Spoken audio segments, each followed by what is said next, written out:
That filthy mutt isn't staying in this house. My father's voice boomed through our pristine living room.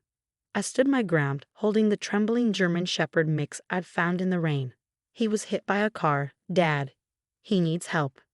My name is Emma Sullivan, and at 22, I never expected a wounded stray dog to completely change the course of my life. I don't care if it was hit by a train. My mother chimed in, wrinkling her nose at the wet dog smell. We have white carpets, Emma. Designer furniture. This isn't a shelter. The dog whimpered, pressing closer to me. His brown eyes looked up at me with such trust, despite the obvious pain from his injured leg. I found him limping along the highway in the pouring rain, and there was no way I could just leave him there. He needs surgery, I explained, trying to keep my voice steady. The vet said it would cost about $3,000. I can use my savings. Your savings? My father cut me off, his face turning red. The money you're supposed to use for grad school? Absolutely not. Take it to the pound. If they can't help it, that's not our problem. I looked down at the dog, who despite his injury had stopped shaking and was now gently licking my hand. Something about his quiet resilience touched my heart in a way I couldn't explain. His name is Max, I said quietly, and I'm not taking him to the pound. My father's expression hardened. Then you can both get out of my house. James, my mother gasped, more from surprise at the scene he was causing than actual concern for me. I mean it, he continued, pointing at the door. That mutt or this house. Choose. I stood there, holding Max, thinking about everything this moment meant. The comfortable life I'd always known, my parents' support, the security of having a safety net. All of it hanging in the balance because of one injured dog. Emma, don't be ridiculous, my mother pleaded, but I could see she was more worried about the carpet than me. Just let the dog go. Think about your future.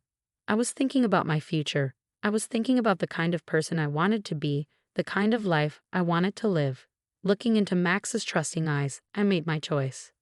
I choose Max. The silence that followed was deafening. My father's face went from red to purple. Get out, he spat. Don't bother coming back until you've grown up and learned some respect. I climbed the stairs to my room, still carrying Max. With one hand, I packed a bag, clothes, my laptop, important documents, and the emergency cash I kept hidden in my desk. My hands were shaking, but my resolve was firm. As I walked out of my childhood home that night, my mother called after me, "You're making a huge mistake, Emma. That dog will ruin your life." She couldn't have been more wrong. I drove to my best friend Olivia's apartment, where she took one look at me, Max, and my hastily packed bag, and immediately offered her couch. You can stay as long as you need, she said, already gathering towels to dry Max off. The next morning, I took Max to the vet, emptying my savings account for his surgery. The procedure was successful, and as I sat in the waiting room, I started making plans. I had a degree in veterinary technology that I'd gotten despite my parents' disapproval. They'd wanted me to go to law school like my father. Dr. Anderson, the vet who performed Max's surgery, came out to update me. As we discussed Max's recovery, she mentioned they were looking for a new vet tech. Someone who really cares about animals, she said, giving me a meaningful look. Someone who would choose helping a dog over their own comfort. By the end of the week, I had a job at the clinic. It didn't pay much, but combined with my savings, it was enough to rent a tiny studio apartment that allowed pets. Max's leg healed beautifully, and he turned out to be the most loving, loyal companion I could have asked for. My parents didn't call, didn't check to see if I was okay. They simply erased me from their lives as easily as they would have erased Max's paw prints from their precious carpet. But here's the thing about choosing kindness over comfort. It has a way of opening doors you never knew existed. What I didn't know then, as I settled into my new life with Max, was that this was just the beginning of an amazing journey. Little did my parents know that their tough love lesson would lead me down a path they never expected, one that would make them regret their ultimatum in ways they couldn't imagine. Because Max wasn't just a stray dog, he was the first step towards something much bigger than any of us could have predicted. And 15 years later, when they showed up at my door, they would understand exactly what they had thrown away that rainy night. The changes started small.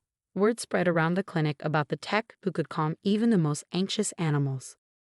Max would lay quietly beside me during appointments, his presence somehow soothing other dogs. Dr. Anderson began letting me handle more difficult cases, noticing how animals responded to my gentle approach. "You have a gift, Emma," she told me one evening as I finished calming a particularly aggressive rescue dog.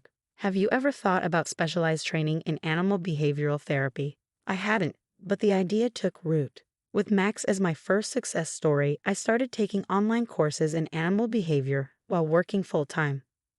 My tiny apartment became a study hall at night, with Max curled up beside me as I learned about psychological rehabilitation for traumatized animals. 3 years after being kicked out, I received my certification. Around the same time, a local millionaire brought in his troubled Great Dane. The dog had severe anxiety issues and had been deemed unfixable by several trainers. Using the techniques I'd learned combined with Max's calming presence, I helped transform the dog's behavior. The millionaire was impressed. "You should open your own rehabilitation center," he said, watching his formerly aggressive dog play gently with Max. "I know several people who would pay good money for your services." That conversation changed everything. The man, Mr. Harrison, became my first investor. He helped me secure a small property just outside the city, 5 acres with a modest house and enough land to build proper facilities for animal rehabilitation. I named it Second Chance's Animal Rehabilitation Center. Within 2 years, we had a waiting list of clients. Rich pet owners, rescue organizations, even the police department's K-9 unit started sending us their challenging cases. Max became the heart of the operation. He had an instinct for troubled animals, often lying down beside anxious dogs or standing protectively near abused ones. The local paper did a feature story about us, calling Max the therapy dog's therapist. Through it all, I heard nothing from my parents. Occasionally, Olivia would update me on family news she heard through mutual friends. My father had become a senior partner at his law firm. My mother was still active in her country club circles. They had redecorated the house, replacing that precious white carpet with something even more expensive. 7 years after I left, I received an invitation to my cousin Kate's wedding. I decided to go, bringing Olivia as my plus one. Max stayed behind, watching over the rehabilitation center with my trusted staff. Walking into the country club ballroom, I felt my parents' eyes on me immediately. I changed. Gone was the timid girl they'd thrown out. In her place stood a successful business owner, confident in her own skin. My mother approached first, her smile tight. "Emma, you look, well," she glanced around. "At least you didn't bring that dog. His name is Max, Mom, and he's busy running my multi-million-dollar rehabilitation center." Her smile faltered. My father, overhearing, nearly choked on his champagne. "Multi-million?" he sputtered. "That's impossible. You work at a vet clinic." I handed him my business card, enjoying the way his eyes widened at the embossed logo. "Actually, I own the largest animal rehabilitation center on the East Coast. We have contracts with police departments in 3 states and a 2-year waiting list for private clients." Before they could respond, Mr. Harrison appeared. "Emma, I was hoping I'd see you here. Listen, about that expansion we discussed, I have some investors who are very interested." I excused myself, leaving my parents standing there, watching as one of the city's wealthiest men eagerly discussed business plans with their cast-off daughter. Later that evening, I overheard my mother telling her friends, "Of course we always supported Emma's love of animals. We knew she was destined for great things." I had to laugh at the irony. The dog they called a mutt had helped me build something extraordinary. The choice they thought would ruin my life had actually saved it. But the real test of their change of heart was yet to come. Because what they didn't know was that fate had a twisted sense of humor, and their perfect world was about to crumble in ways they never expected. As I drove home from the wedding, I received an urgent call from my attorney. "Emma, you might want to sit down for this," he said. "Remember that property your parents' law firm has been trying to develop? Well, there's been a rather interesting development." I smiled, thinking of Max waiting for me at home, still helping troubled souls find their way. Sometimes the best revenge isn't about getting even. It's about proving them wrong in ways they never saw coming. The interesting development was a zoning issue that had forced my father's law firm to abandon their multi-million-dollar development project. The property they planned to build luxury condos on was now worthless to them, but perfect for what I had in mind. "They need to sell quickly," my attorney explained. "The firm's reputation is on the line. Your father's handling the sale personally."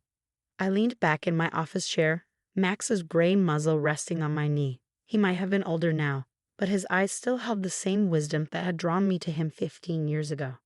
Make them an offer, I said, but don't let them know it's from me. 2 weeks later, my parents' world imploded. The law firm's biggest project had failed, taking my father's shot at managing partner with it. Then their house flooded. Apparently, those expensive renovations hadn't included updating the ancient plumbing system.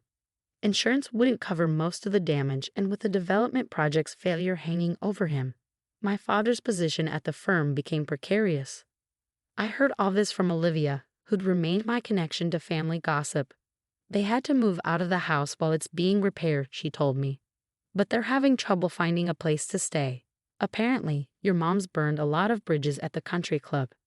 That evening, as I walked the grounds of Second Chances with Max, I made a decision. I pulled out my phone and called my mother for the first time in 15 years. Hello? Her voice was strained, missing its usual polished tone. Mom, it's Emma. Silence, then, Emma? Why are you calling? I heard about the house. I have a property with a furnished guest house.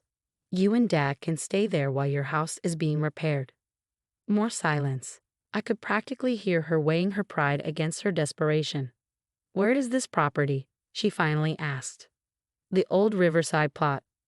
The development project, but that's... She stopped, realization dawning. You bought it. Yes. The guest house is available if you need it. The next day, my parents arrived at Second Chances. They stood in the driveway, taking in the sprawling facilities, the state-of-the-art rehabilitation centers, and the pristine grounds that had once been their failed development project.